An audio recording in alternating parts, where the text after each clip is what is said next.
Hello, Chicago Cubs fans. Welcome in, welcome in, welcome back. It's AJ, your average fan here. The Cubs may have lost to the Phillies and dropped the series on Sunday, but with Monday today being an off day, we're going to look at some of the positives still going on with the Cubs.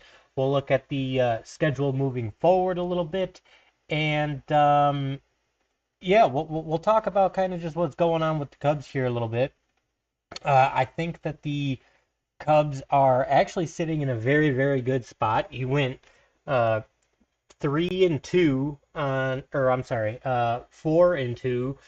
No, it was 3-2 because that was a two-game series against the Dodgers. So you went 3-2 on this homestand against the Dodgers and the Phillies to round out the extreme gauntlet of a schedule that you just ran.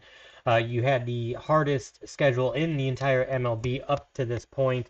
Now, as things go forward, you actually have the easiest strength of schedule in the entire MLB. You went from I think it was a 591 win percentage that you were playing against, and now you're going down to like a 480 something, I want to say. You significantly drop, um, strength of schedule wise, which, it could help. Also, you got some divisional play coming up.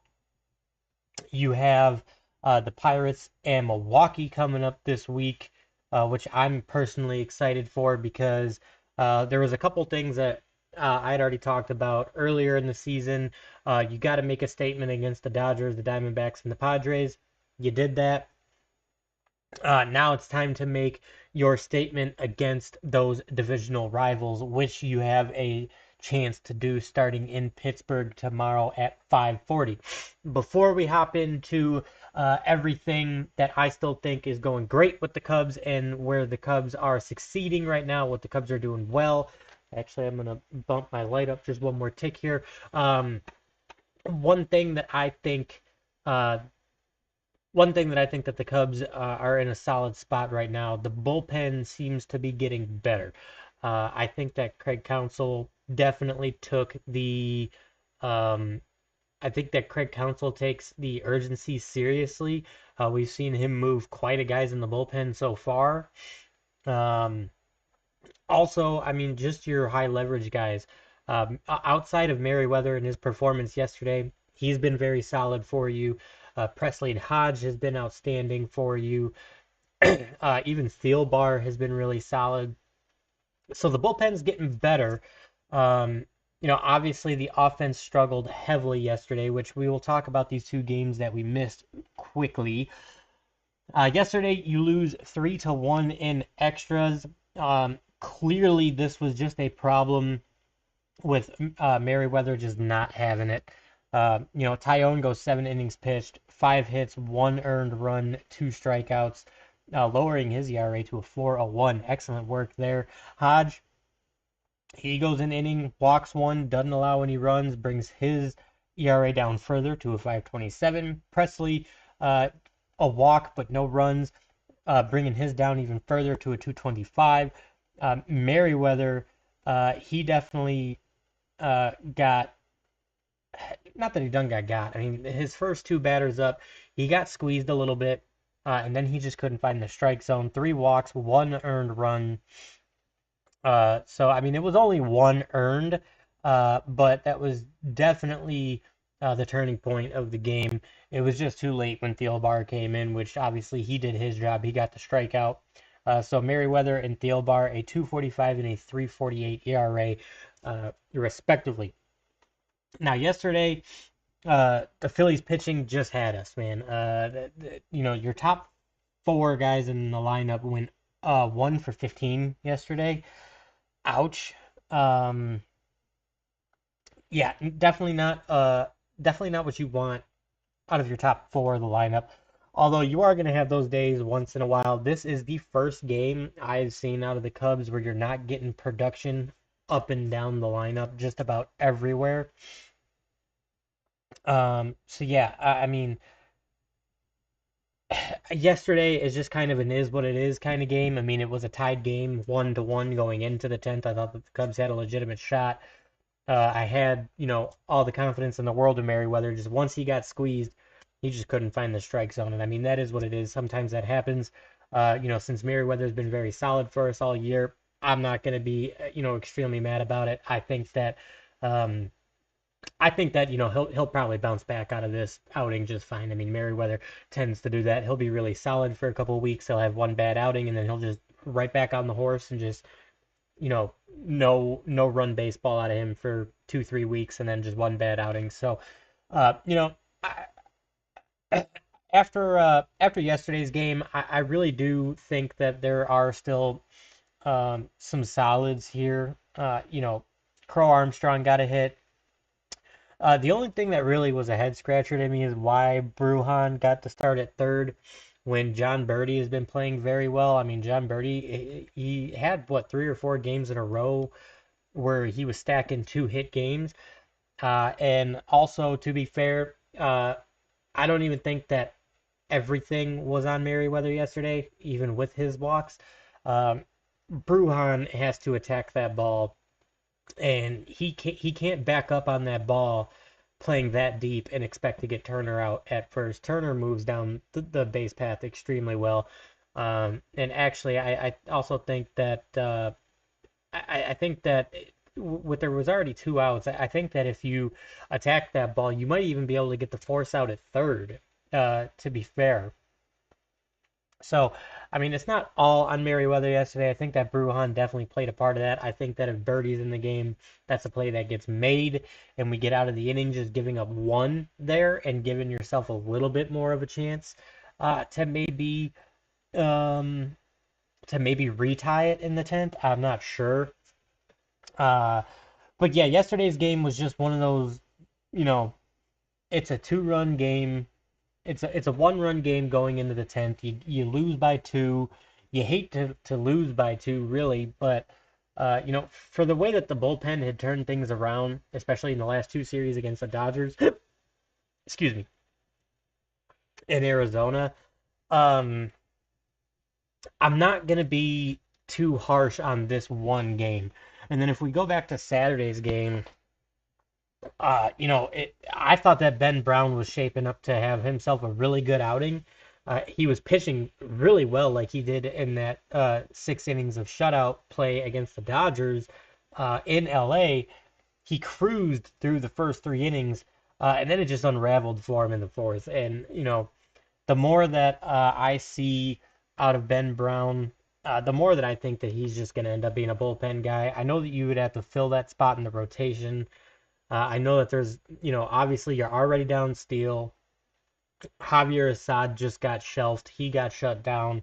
So there's not really a whole lot of options when it comes to what you could do with this spot. I know that you have Chris Flexen down in AAA. I think he went 21 or 22 innings without allowing a single earned run, or maybe just one earned run. I don't have that in front of me right now, but I know it was 21 innings and it was either one or no runs. I can't remember exactly. But uh, can Chris Flexen be an option there? Perhaps. Uh, you know, I, I just Ben Brown is just too erratic. Obviously, he's shown that he can do it. If you look back at that start against the Dodgers, but he gets to the fourth inning and then his pitch count just skyrockets. Even when he doesn't allow runs, his pitch count just goes way up and he can't seem to get past the fourth or fifth inning. And you need to be able to get a reliable five out of him every single time, and you're just not seeing that, unfortunately. I think that he would be a really great guy to put in front of Hodge, where it'd be, Brown, Hodge, and Presley to finish out the game. Which, by the way, Presley comes back, holds them to 0 runs in the top of the ninth. So I think that the high leverage guys in the bullpen got their ship righted. I think that guys like Merriweather and Thielbar, they're figuring it out for that sixth or seventh inning that we were having the most issues in. Uh, so there's also that. So I think that Ben Brown could be a really, really solid 1 to 2 inning guy out of the bullpen. I just think it's. I know he's going to get one more start against Milwaukee for sure. Um, I just think I just think that he's going to end up being a bullpen guy. That and you got to manage his inning count, anyways. So I foresee him getting kicked down to the bullpen, but I could see him succeeding very, very well in the bullpen. I could see him being extremely effective in the bullpen, if I'm being fair. So, I think that I think you just got to figure out what you do with that starter spot in the rotation. Hopefully, Flexen works out, and it's just kind of an easy answer. But obviously, the that starting spot in the rotation is going to be something that you are going to have to address in a trade, in some way, shape, or form. Whether it be at the deadline or before that, I don't know. But you certainly want to address this issue before it becomes a worse issue. But again, outside of the Cubs dropping their second series of the season, like I said, there are some positives here, especially going into divisional play here, um, because you're coming up on, like I said, playing Pittsburgh, and then you go into Milwaukee. The bullpen is getting their stuff figured out at the right time. Um, the front four of your lineup going 0 for 15 yesterday. I think that's just a fluke. I can't see that being a formable problem. The only thing I would really like to see in the lineup, Dansby's got to get knocked down a couple of spots. Either flip him with PCA or flip him with Nico. He is such a liability, especially if Suzuki is hitting, which he has been doing a really good job of. He's becoming a liability in that fourth spot. Like I said, I would like to see him flipped with either Horner or PCA, or perhaps just move Nico and PCA up one and then drop Dansby down to that six or seven spot. Or that, yeah, it would be the seventh spot because he bats fifth because Michael Bush is right there in fourth. So, yeah, like I said, I don't see that being a formidable issue. I think that that's just going to be a one-off, to be honest. They just done got. I mean, that happens sometimes. I mean, even the best lineups in baseball. The Cubs did that to the Dodgers. They had Freeman, Betts, Otani go 0 for 10 in one of those two games. So, or I'm sorry, 1 for 10 in one of those games. So really, with the bullpen, especially the high leverage guys in the bullpen figuring out their stuff. I'm starting to wean off of my problems that I have with the bullpen. I'm starting to put some faith in the bullpen, especially Presley. He had 5 or 6 really good outings, and then he had that knee drain. He came back and just threw, absolutely beautiful baseball. So, I have no problems with Presley. I have no problems with Hodge. I don't have a problem with Merriweather. I think this was a one-off. Like I said, I think that he'll bounce back just fine. He's got a track record of it. Um, so, I think, if you can get that sixth inning figured out right now with Brown, I think that will solve a lot of your problems. But if I'm looking at let me bring up the scores back here again so I can bring up tomorrow's game. The Ours is to be determined, so I'm not sure who our probables are actually. All of ours are to be determined right now. But it looks like we will be facing Haney. He's got a 172 ERA. Uh, Modzinski, I think that's how you pronounce his name. His small little thumbnail here, kind of a Justin Steele look guy. He's 1-3 with a 6.95 ERA. But then on Thursday, you definitely got to go up against Skeens.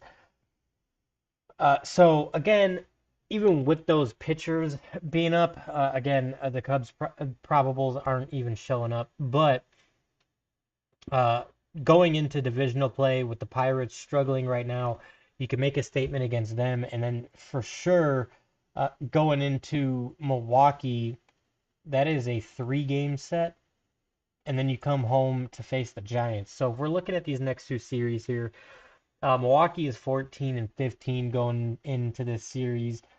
and Pittsburgh is 11 and 18. Like I said, I think that you can really make a statement going into these divisional rivals because you're not facing Cincinnati and you're not facing St. Louis right now, which is good because Cincinnati is getting hot.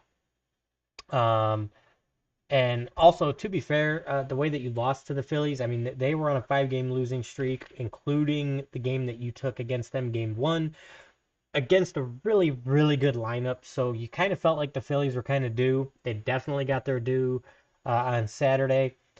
They really didn't.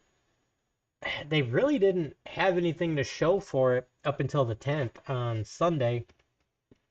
So I mean, really, like I said, the Pirates is a this is a good series where you could definitely take the minimum 2 out of 3. You might be able to get a sweep. Depends on uh, how Skeens does against the lineup. If our lineup bounces back after yesterday's performance, I really feel like you can definitely.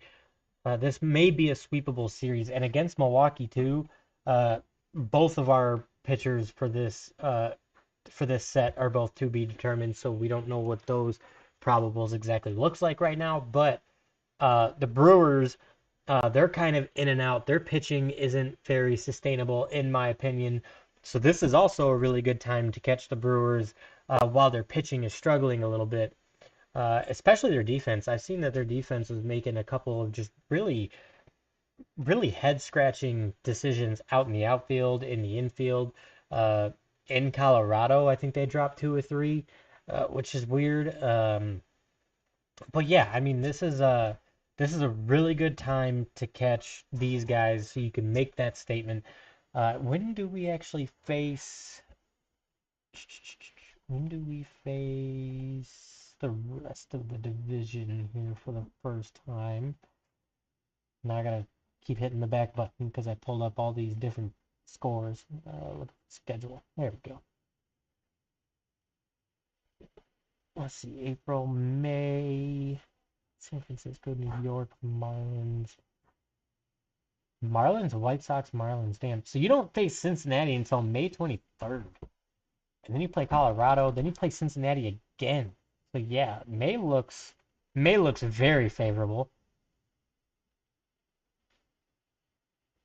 And then you don't play St. Louis until June 23rd. Wow. Wow. So yeah, I mean the Cubs could really. Oh wow, we play St. Louis for the 4th of July weekend. That's awesome.